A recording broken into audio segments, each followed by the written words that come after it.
Welcome to the George Washington Carver National Monument Art and Essay Contest. We would like to thank all of our participants who joined us this year for their creative essays. The judges had a tough time coming up with the rankings because they were all so creative.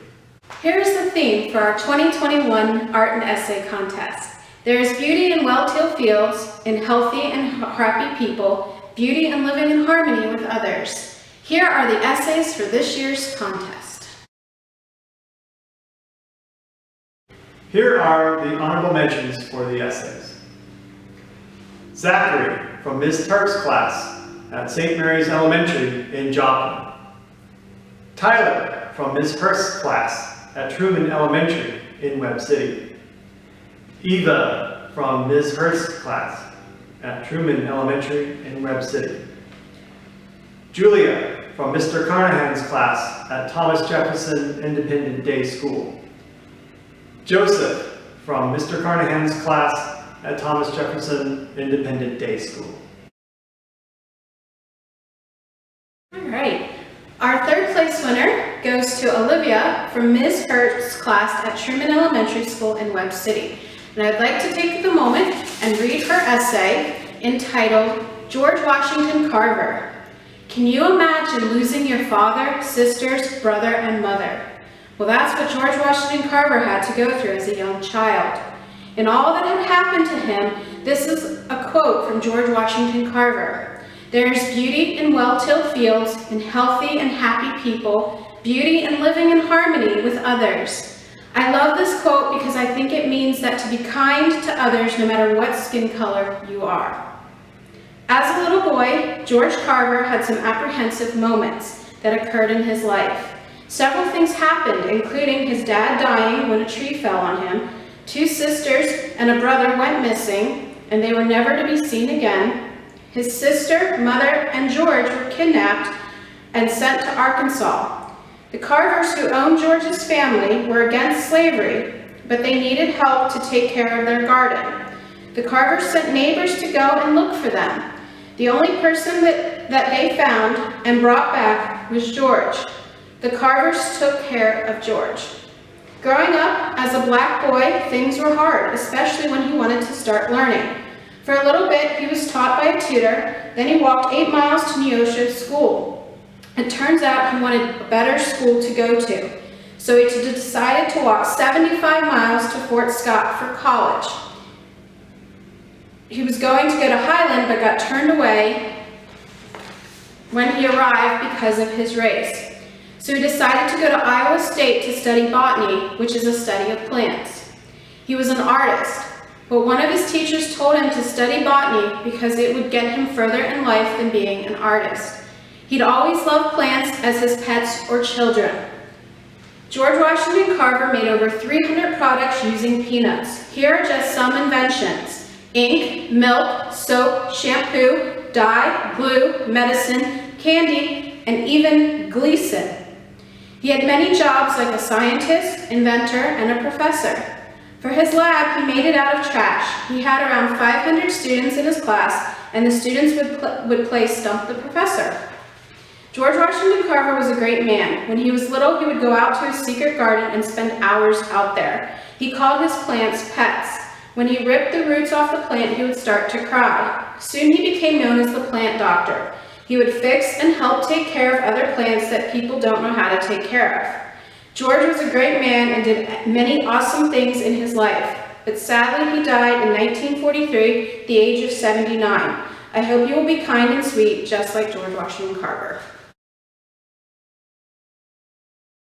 Our second place goes to Casey from Ms. Hurst's class at Truman Elementary in Webb City with their essay entitled George Washington Carver.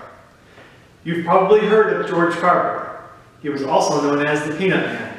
He was born into slavery in 1864 in Diamond, Missouri. He said, "There is beauty in well-tilled fields, in healthy and happy people, beauty in living in harmony with others." I don't know what you think that means, but I think it means if you see beauty in well-tended fields, then you should see beauty in living in peace with others. And I think that George Carver was a stronger man than he thought he was. George Carver's start was dreadful. After being born a slave, he was 2 weeks old when the Civil War closed. His dad, Moses, died shortly before his birth, and later he, his mom, 2 sisters, and his brother were kidnapped.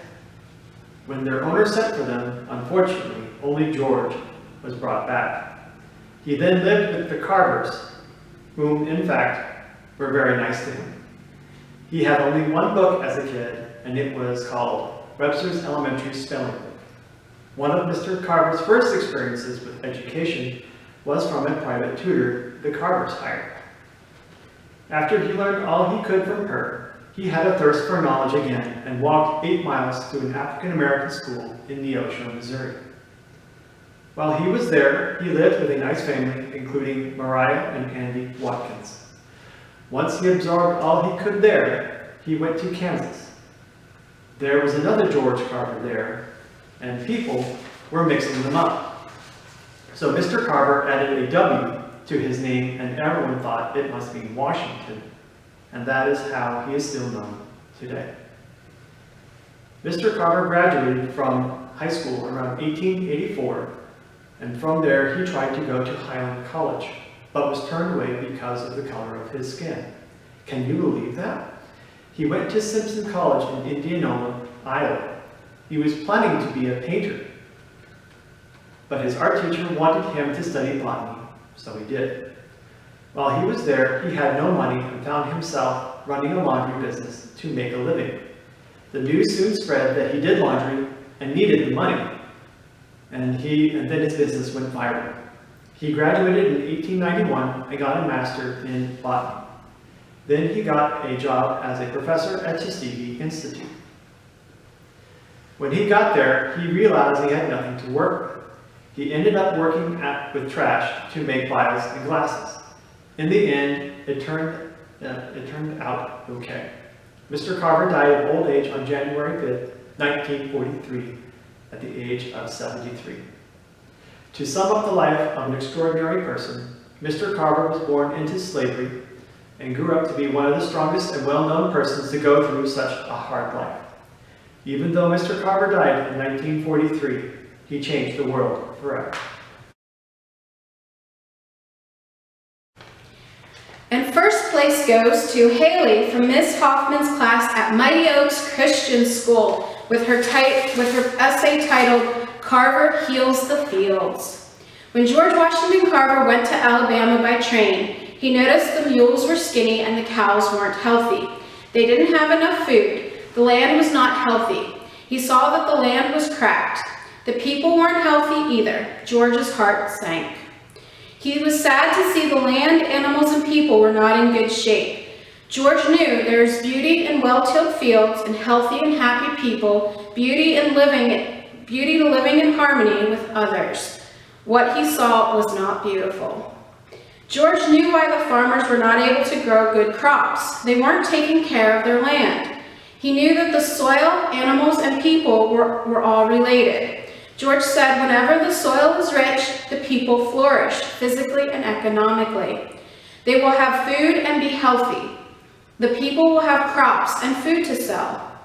The farmers' bad practice of plowing made the topsoil wash away.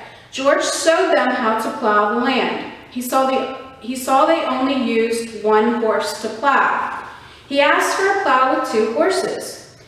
They made fun of him for using the 2-horse plow. But he showed them they weren't plowing deep enough. Better plowing helped keep minerals and helped water to go down into the soil. This helped them grow healthier crops.